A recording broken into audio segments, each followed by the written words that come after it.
Hey, Brian here. I just wanted to jump in before this session begins. Once I released the session, Crystal pointed out to me that I did make a mistake. I mentioned, and you'll hear this as it comes up, I'm not going to edit it out, I'm just going to correct it here at the beginning of the show, that sympatholytic agents should not be used during pregnancy, and that is incorrect. I sort of lumped them all together. They should not be lumped together. Methyl-dopa is actually recommended during pregnancy. That and labetalol are the two that generally you would use as first-line monotherapy or combination therapy for a pregnant woman. Clonidine, on the other hand, should not be used during pregnancy. In the notes, initially I'll go back and fix it. In the notes and in the show, I'm going to lump those two together and say that they shouldn't be used during pregnancy. That's a mistake. Methyl-dopa certainly can be, and that's a very easy test question, something you will likely see as a test question. So I want to make sure that that was correct and we got it right. So thanks to Crystal for writing that in, and I hope that this takes care of the problem. Good luck on your exams, and happy holidays. Hello and welcome to Season 2, Episode 16 of the Physician Assistant Exam Review Podcast. This week, we're going to be covering hypertensive medications.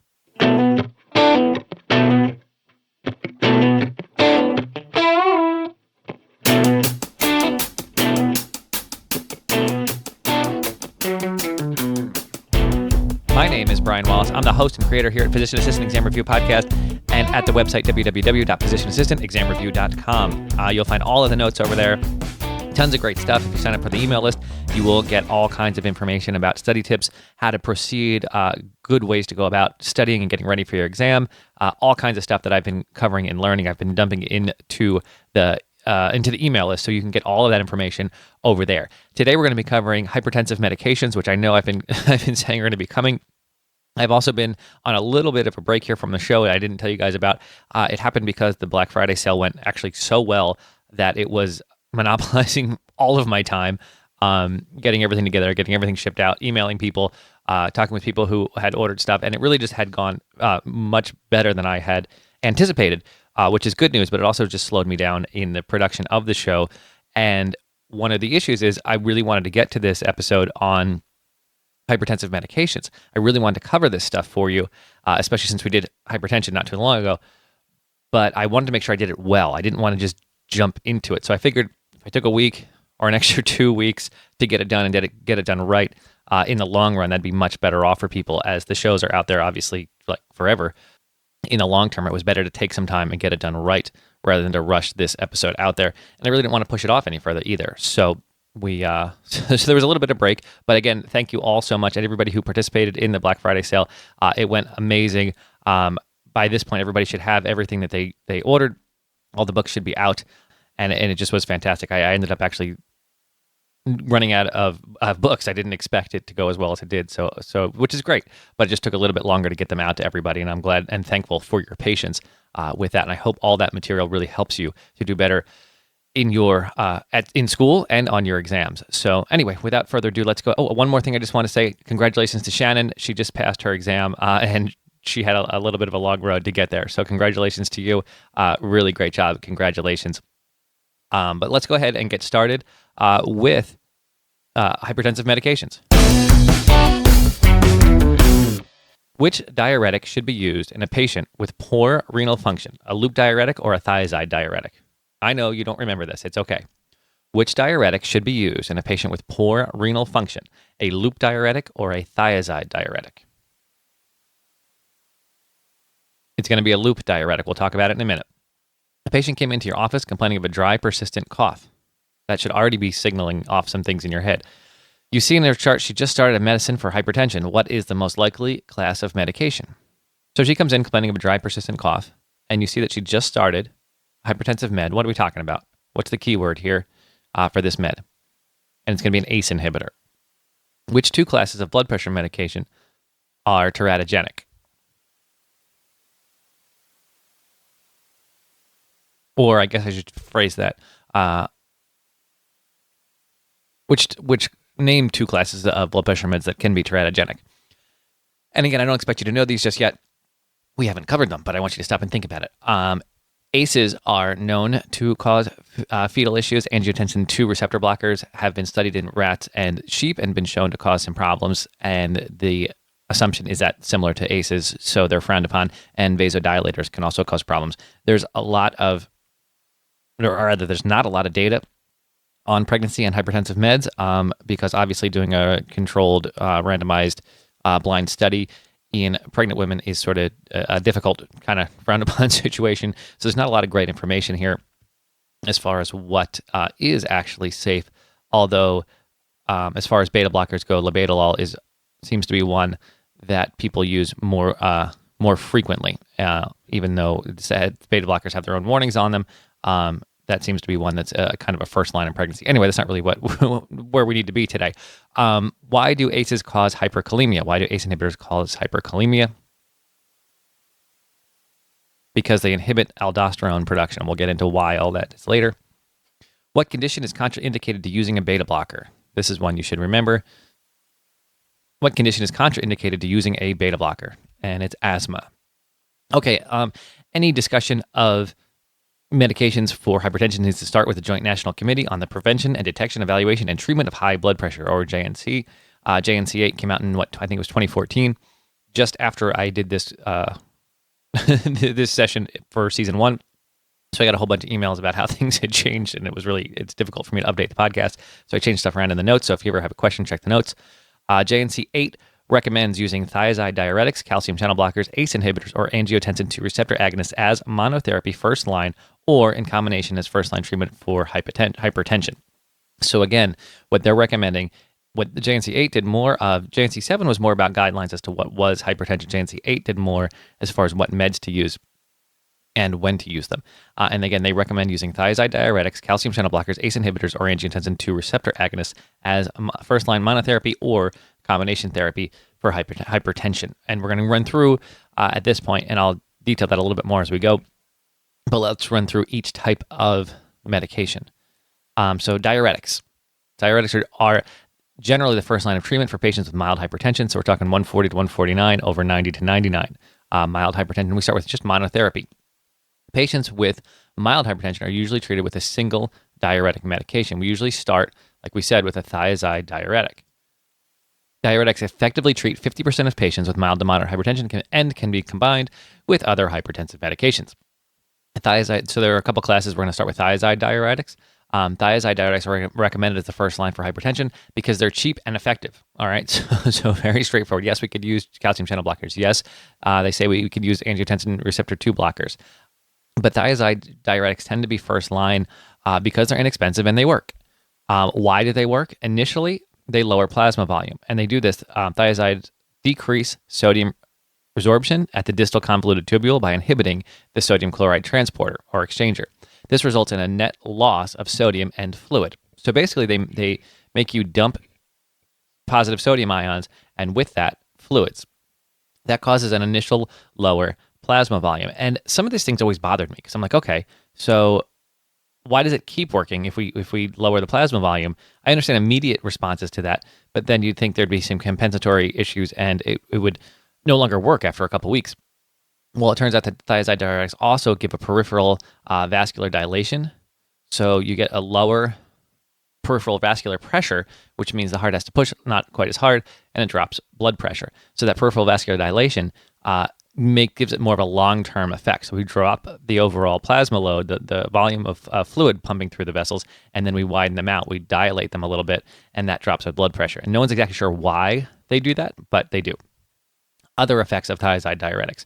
They decrease serum potassium because we're going to dump potassium along with them. We're going to decrease serum sodium, which we talked about just a second ago. They decrease serum magnesium. They increase serum calcium. They increase uric acid. Think about gout in a patient who's on hypertensive medications.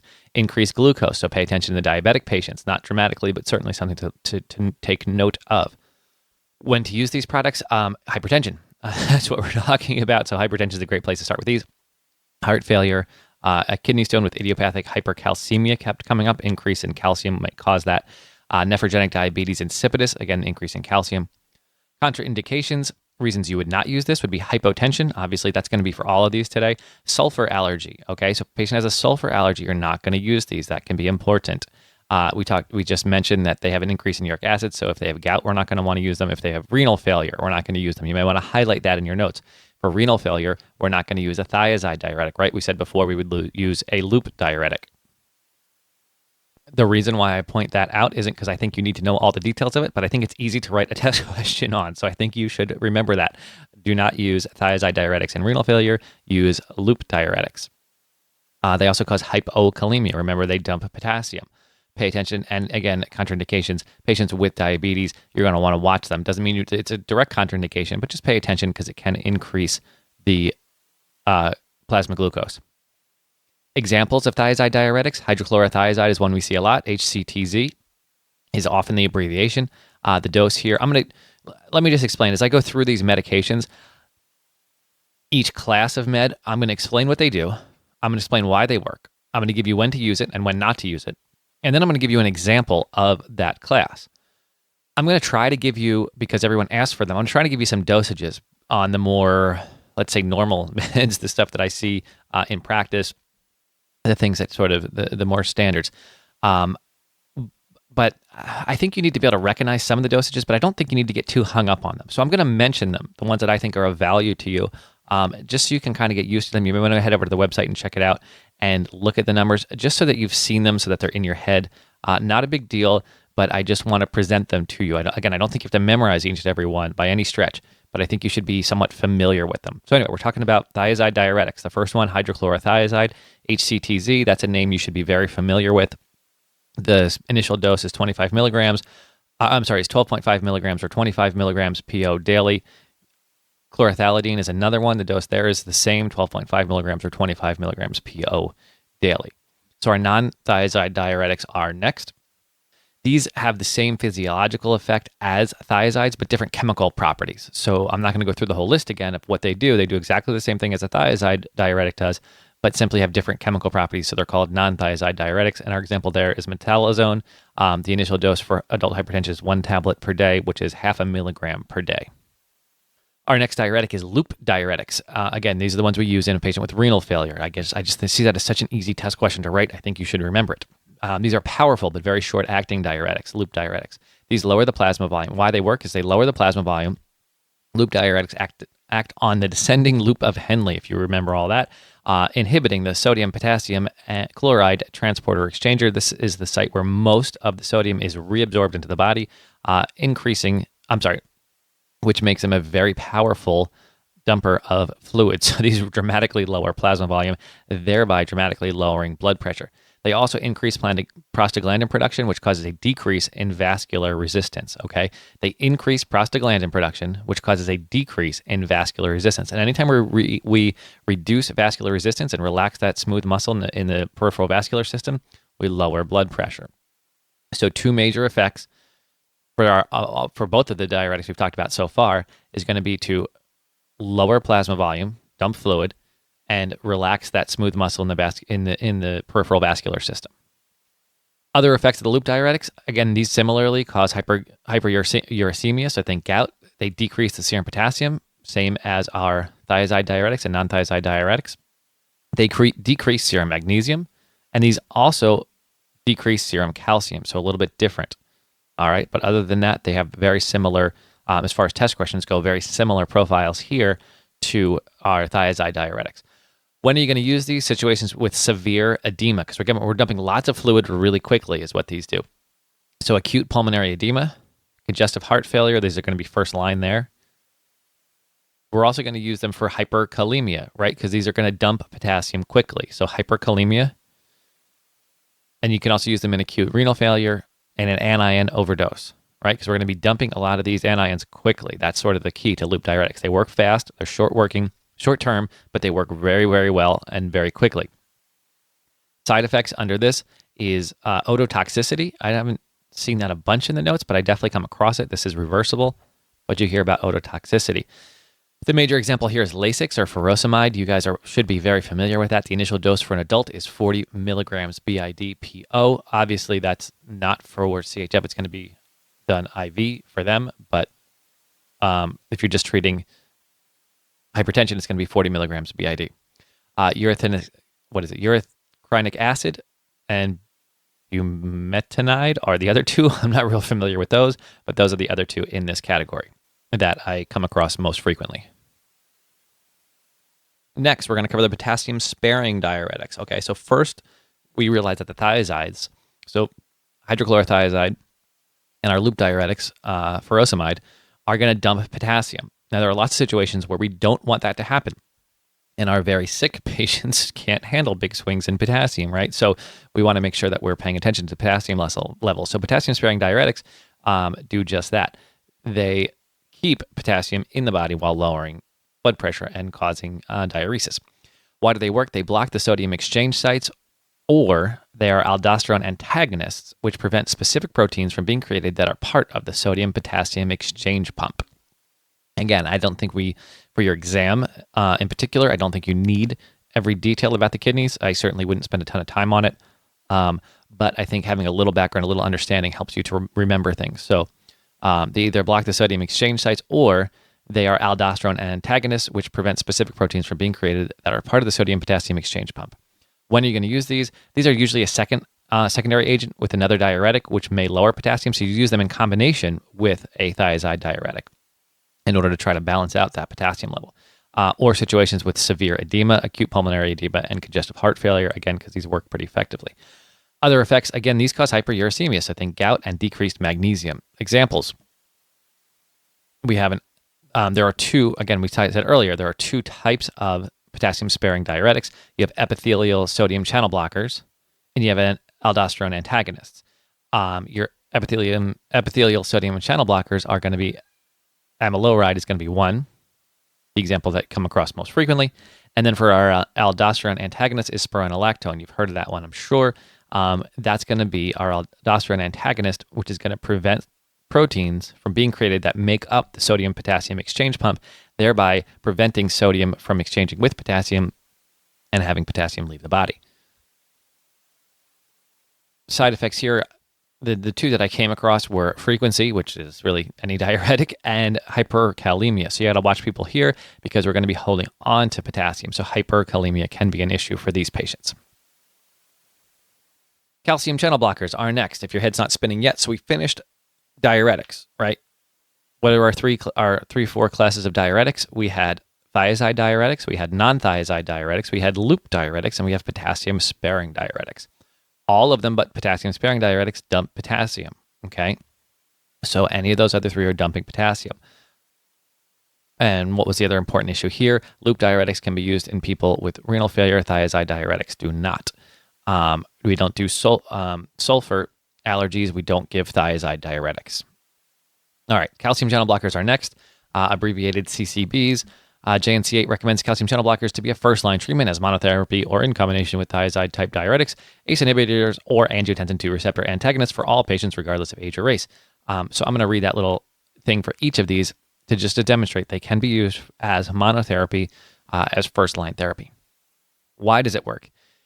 Calcium channel blockers block the voltage-gated calcium channels in blood vessels and cardiac muscle. This prevents calcium from entering the cells and reduces muscle contractility. This leads to vasodilation, which leads to decreased cardiac contractility. Oh, no, I'm sorry. It leads to vasodilation and leads to decreased cardiac contractility. All right, so let's talk about that really quick again. I don't think you need all the details, but I do think some of them help you to remember this. So, calcium channel blockers block the voltage-gated calcium channels in blood vessels and cardiac muscle. So what they do is they block calcium from entering these cells. In this case, calcium goes into the cells and helps the muscles to contract. So that if the muscles of the vascular system can't contract, it leads to vasodilation. If the cells within the heart slows down their contraction, we decrease cardiac contractility. We decrease the pressures inside there. And also, another thing that calcium channel blockers can do is reduce AV node conduction and therefore heart rate. So it can slow down the electrical impulse through the AV node and drop the heart rate. It can also reduce aldosterone production, which we talked about earlier. We were talking about potassium-sparing diuretics, and if they drop aldosterone production, it works similarly to how the potassium-sparing diuretics work, that they're an aldosterone antagonist. If we drop the aldosterone production, we're going to stop, again, those proteins from creating the sodium-potassium exchange pump, right? So we're going to decrease fluid volumes, and we're going to hold on to potassium. So again, the calcium channel blockers block the voltage-gated calcium channels in blood vessels and cardiac smooth muscle. They prevent the calcium from entering the cells and reduce muscle contractility, thereby creating vasodilation and decreased cardiac contractility. They also reduce AV node conduction and therefore heart rate. And the last thing they can do is reduce aldosterone production. Now, different calcium channel blockers do this in different ways, have different affinities for different things. Some of them are more of an aldosterone, a blocker of aldosterone. Some of them have greater effect on the peripheral vascular system. Some have greater effect on the cardiac muscle. I'm not going to go through all of the details there. I just don't think I think it's more specific than you're going to need to be. I think it's more time than you should spend on this for the one or two questions that may come up on calcium channel blockers on your test. I just don't think it's worth that kind of effort in this particular section. Obviously, if you're prescribing these things, you need to know a whole lot more about them. And you need to find another resource if you're using these in your general practice. This is not for that. This is for passing your test. All right, so quickly, classes of calcium channel blockers. Dihydropyridones, they have a higher rate of peripheral vasodilation. The peripheral vasodilation can lead to a reflexive tachycardia. So if the vasodilation gets too much, the heart can actually increase its production to try to overcome that. So these are sort of so you're not going to want to use those in something like a myocardial infarction or heart attack because you don't want to increase that.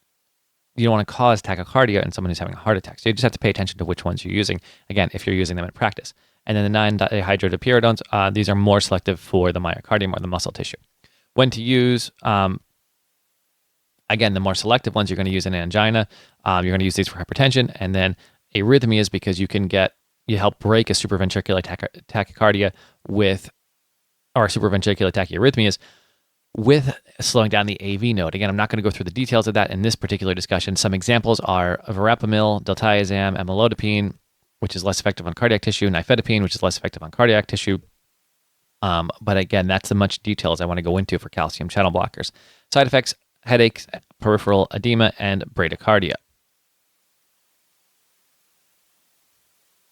Next, we're going to talk about angiotensin converting enzyme inhibitors, or ACE inhibitors. Again, JNC8 recommends using these as first-line medication for hypertension, either alone or in combination with the other medications we've talked about so far. Why do these work? These inhibit angiotensin converting enzyme, thereby slowing the production of angiotensin II, which causes vasoconstriction, especially in the kidneys. So if angiotensin II causes vasoconstriction in the kidneys, and we're going to block that from happening, that's going to lead us to vasodilation, right? So these reduce vasoconstrictions. They also reduce aldosterone secretion is the secondary effect here. Reducing aldosterone secretion, like we talked about before, will prevent our potassium-sodium exchanger and will cause a secondary effect to help prevent hypertension. When to use these: hypertension, cardiac heart failure, diabetes, which may lower the risk of end-stage renal disease, as well as in myocardial infarction, and chronic kidney disease. We're going to want to use an angiotensin converting enzyme inhibitor. These all end in PRIL, or most of them do, like captopril, which the initial dose is 25 milligrams BID, and enalapril, initial dose is 5 milligrams daily, and ramipril. The side effects here is cough is always the one that comes up for test questions, like it did in the beginning here. It can be pretty annoying, and if it is, you can switch them. Usually people just switch to an angiotensin receptor blocker. Those have less of a cough issue, but act very similar, and we'll get to those in just a second. These can cause hyperkalemia. Remember, these reduce aldosterone secretion, so they can cause hyperkalemia, just like we talked about before with our non-thiazide diuretics. I've been going over that a couple times because I know it's confusing for people. And again, I don't think you need to know every detail. Just understand that by reducing the aldosterone secretion, we can cause hyperkalemia. These are also teratogenic, like we talked about earlier. ACEs do not get used in pregnant people. Angiotensin receptor blockers, or ARBs. So we have ACEs and we have ARBs. JNC8 recommends that these are the first-line treatment medication for HTN, either alone or in combination. So this falls into that group. Well, why do these work? These drugs block the angiotensin receptor. So rather than blocking the production of angiotensin, the angiotensin 2 receptor, so rather than putting you in a situation where we're going to prevent the production of angiotensin 2, we're going to block the receptor sites for angiotensin 2, and it's going to have basically the same effect. Take a minute, think about it. What was the effect of our ACEs? When we stop the production of angiotensin 2, here we're going to prevent the receptors from accepting angiotensin 2. What is going to happen? We're going to reduce vasoconstriction, and we're going to reduce aldosterone secretion. We're going to use those in hypertension, CHF, chronic kidney disease, and again in diabetes because it may lower end-stage renal disease as well as myocardial infarction.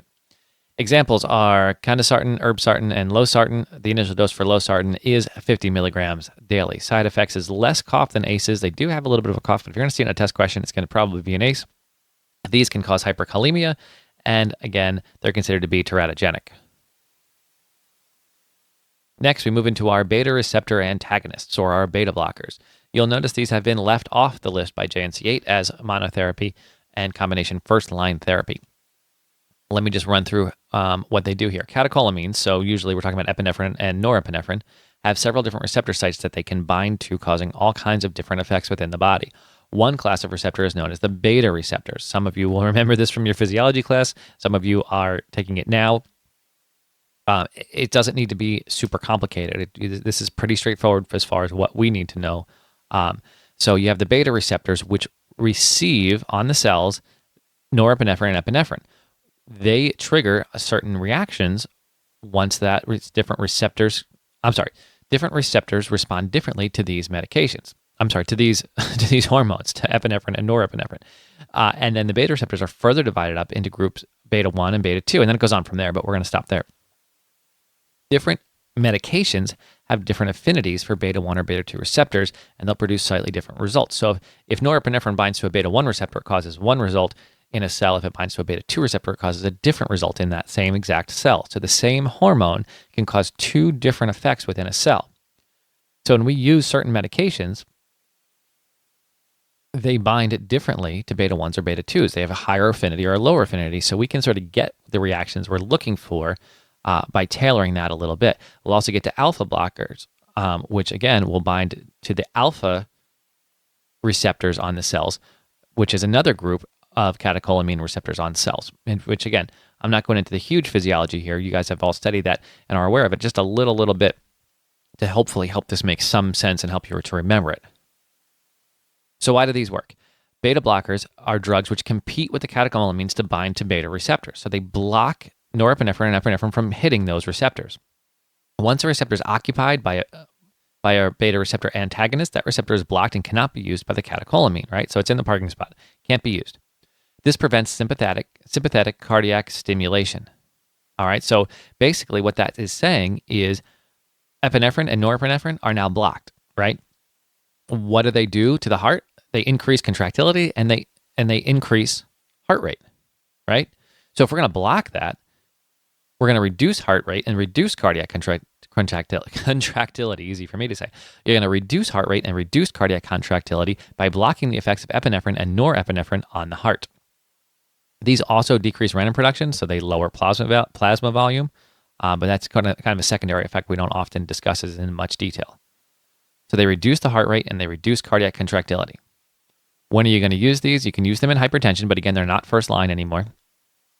Angina is a good place, congestive heart failure, and post-myocardial infarction to prevent a second MI. That's very important. Everybody who has an MI should get a beta blocker because we're going to reduce the heart rate and reduce cardiac contractility in a normal situation when someone would get excited and the heart rate would speed up and cardiac contractility would increase.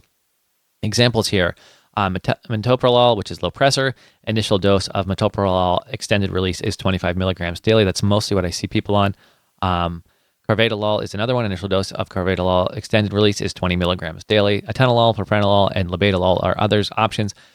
Again, labetalol seems to be like the one that comes up when you talk about pregnancy. I don't think there's been a lot of studies. I just think it's been around a long time and hasn't caused a lot of problems. So that's what people tend to use for hypertension in pregnancy.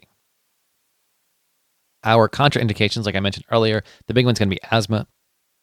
A beta 2 blockade results in an increase in airway resistance. So the beta blocker should generally be avoided in patients with asthma. However, if necessary, use drugs with high affinity for beta 1 receptors and lower affinity for beta 2 receptors. This group would include metoprolol and atenolol. I'm not going to go through each of these meds and tell you which one has higher affinity for beta 1 and beta 2. I just think that's beyond the scope of what we need for this, but it is good to understand that is possible. They also have certain medications are balanced with beta 1, beta 2. But in patients with asthma, we're going to just avoid beta blockers in general because a beta 2 blockade can result in an airway resistance and can cause some issues, obviously, there. Side effects: bradycardia, hypoglycemia, nausea, and vomiting. Next, we're going to cover alpha receptor antagonists. So similar to beta blockers, these are alpha blockers. In addition to beta receptors, catecholamines also bind to alpha receptors. This class is split into two groups as well, alpha 1 and alpha 2. Like beta blockers, alpha blockers compete with catecholamines. In this case, however, they compete at the alpha receptor rather than at the beta receptor, right? That makes sense so far. These receptors cause different reactions within the cell, so the drugs have different effects than beta blockers, but can be similar. These largely, what they do is prevent sympathetic vasoconstriction. So, kind of like the calcium channel blockers, they can affect the myocardium and the peripheral vascular system, or they can kind of do one or the other. These two are very similar. You can affect epinephrine's effect on the heart, which is sort of more the beta blocker side of it, or the peripheral vascular system, which is more the alpha receptor antagonist, okay? And when to use these are sort of a secondary medication, and they're also good for patients with benign prostatic hyperplasia, BPH. They help that condition and often prescribed for that condition, so if you have an overlap there, not a bad choice. Examples here are prazosin and terazosin. Side effects are postural hypotension, especially when beginning therapy. So people can go down quick if they start this, because it gives a significant peripheral vascular dilation. So you can get people who take it and then stand up and pass right out. So you need to be careful when you first start this medication in particular. But again, more of a second line or combination therapy. Next, we have renin inhibitors. Renin inhibitors. We're getting there. We're almost done. You're with me so far. We're doing good. We have renin inhibitors, central sympatholytic acting agents. We have vasodilators, and then we're going to talk quickly about treatment protocols. So I get this is going to be a longer one. Stick with me. I didn't want to split it up into two. All right, where were we? Renin inhibitors. Juxtaglomerular cells secrete renin in response to low blood volume in the kidneys. Again, not too worried about the specifics here. Angiotensinogen plus renin equals angiotensin 1. Angiotensin 1 plus angiotensin converting enzyme equals angiotensin 2. Angiotensin 2 causes vasoconstriction and stimulates aldosterone secretion, causing the kidneys to reabsorb more sodium and water. Okay, so these renin inhibitors work on the renin system just like ACE inhibitors and angiotensin 2 receptor blockers, right? Just like our ARBs. I'm sorry, I'm getting you're not even looking at this, and I'm staring right at it, and I'm still getting a little bit confused. So I do recommend you head over to the website and check out how I have it laid out there. I think it may be easier for you to see, but again, I don't think it's dramatically important. I think it helps you to understand it if you're unclear and have trouble memorizing it, and I think it helps you to understand it. So angiotensinogen plus renin equals angiotensin 1. Angiotensin 1 plus angiotensin converting enzyme equals angiotensin 2, and angiotensin 2 causes vasoconstriction, stimulates aldosterone secretion, causing the kidneys to reabsorb more sodium and water. So we block this by using a renin inhibitor. This inhibits activity of renin, which prevents the production of angiotensin 2 and reduces vasoconstriction. This also reduces aldosterone secretion, which then prevents the formation of the potassium-sodium exchange in the kidney. So again, we can wind up with hyperkalemia here, just like we did with ACE inhibitors, just like we did with angiotensin receptor blockers. Wow. Okay, that's a mouthful. When are we going to use these? Hypertension is a secondary medication. Example is aliskiren. Side effects are diarrhea. Contraindications: do not use in combination with an ACE or an ARB as it may lead to kidney damage. So we don't want to use these with ACEs or ARBs, although they produce a very similar effect. Deep breath. Central sympatholytic acting agents. Central sympatholytic acting agents. Similar to beta and alpha blockers, but work along a different pathway. So do not stop these medications quickly, as blood pressure may rise to a dangerous level due to a reflexive action. Okay, so these need to be very careful when you stop them. Do not use in pregnancy. Why do these work? They're essentially working alpha-2 adrenergic agonist. They create a reduction in sympathetic tone, decrease heart rate, and decrease renal vascular resistance. So they work on the central nervous system by blocking the alpha-2 adrenergic agonist, and they block. They're basically beta and alpha blockers, but working in the central nervous system. When to use: hypertension, many other non-cardiac uses, ADHD, Tourette syndrome, and they alleviate opioid withdrawal. Examples here are clonidine and methyldopa. Side effects are dry mouth, sedation, sluggishness, and impotence in men. Next, we have our vasodilators. Vasodilators work directly to affect the smooth muscles of the arteries, decreasing peripheral resistance. We talked earlier, if we can decrease peripheral resistance, we can decrease blood pressure, right? We don't have to push as hard against that resistance. Examples here are hydralazine. This causes a release of nitric oxide, but also can increase heart rate. So we need to be careful when we use it if we're trying to just drop blood pressure. Nitroprusside causes a release of nitric oxide, but has a long list of adverse effects we're not going to talk about. Minoxidil is one that always pops up. This opens potassium channels, creating hyperpolarization and therefore relaxation of smooth muscle. Also, it's used topically to regrow hair, right? So this is our baldness cure and our vasodilator. When to use: hypertensive emergencies, and minoxidil is used to treat hair loss. Side effects: angina, tachycardia, bradycardia, hypotension, headache, and flushing. So these kind of move you all over the map. So you can get tachycardia and bradycardia. Just has to do with the body's response to that significant vasodilation. Treatment protocols. Hang on just a second. I'm going to bring up an image I have that I really want you to head over to the website and take a look at. Okay, I found it. This is put out 2015 by the American Medical Association, and I found it on the JAMA Network site. It's an algorithm for how to treat hypertension and what they're recommending today. And I definitely think you should go over to the website or pull it up yourself from a different site, but I'm going to post it there. I think it's super helpful and will help make this whole thing make so much more sense. I mean, I can read through it a little bit, but I think listening to it is very, very difficult. Some of you, again, may be smarter than me, may be able to do that. I've got to look at the picture for it to all sink in. So let me run through this a little bit pretty quickly. Again, I want to do an overview here. I can't read it all to you because it just won't make any sense. But if I do a quick overview, then you go look at it in a day or two. I think that'll help a whole lot to make it all stick.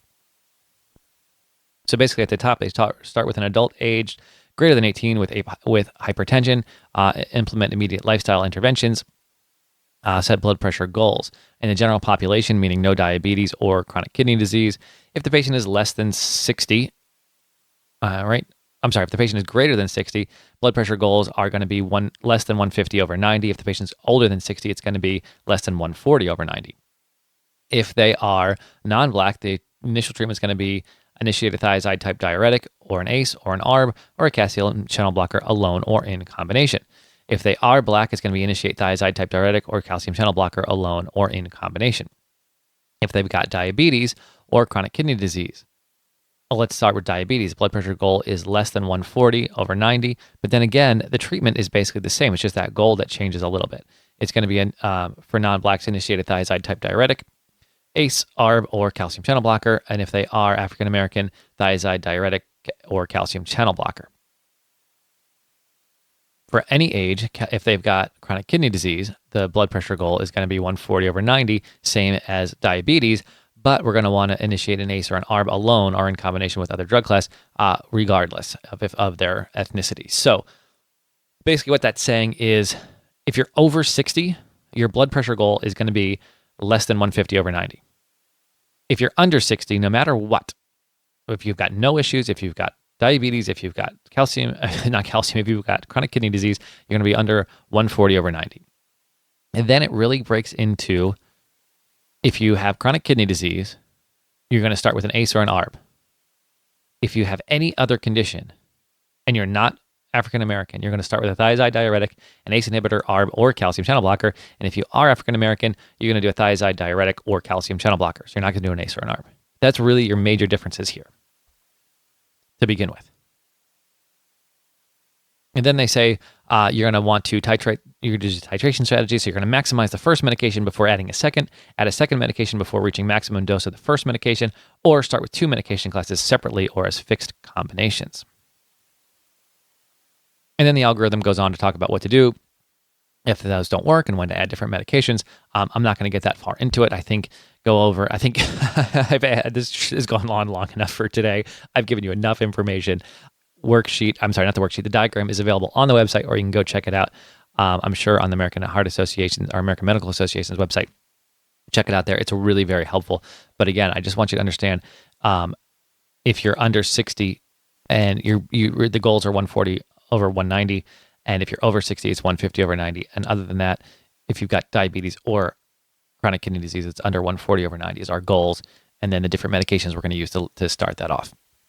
All right, again, I think we have pretty much wiped out your brains for today. So let's quit there. That was our treatment protocols. We've covered all the medications I want to talk about today. I think we've got that all in place. I'm going to give you a super fast study tip of the day. And that's going to be something I've come across and I've been using for a while now, is Google Docs. If you have to write anything for medicine, I strongly recommend using Google Docs. And the reason I do is because their spell check is phenomenal. It's the only system I found. And if you have another one, please let me know. I'm always looking for ways to do things better and to improve. But I've been using Google Docs for years to do my show notes. I don't write in Google Docs necessarily. I use other software to write in, but I always copy and paste it into Google Docs to use their spell check, because their spell check for medical terms is amazing and they do an unbelievable job. So I cut and paste it into there. I do all my corrections for grammar and spelling, and again, especially for medical information, and then I pull it back into the other software and I clean it all up and then I post it on the website. But that's my study tip for today. Not exactly a study tip, but I wanted to keep it short but still very powerful, is if you have anything to write for medicine and you need a good spell checking system, Google Docs is awesome. If you have something else, something that works directly on your computer, which is what I would prefer as opposed to using a web-based solution, please let me know. I would love to hear about it, and I would love to share it with everybody else as well. All right, let's jump into our post questions. Do thiazide diuretics increase or decrease plasma potassium? Whoa, that was all the way back in the beginning. I did mention it 2 or 3 times, but do thiazide diuretics increase or decrease plasma potassium?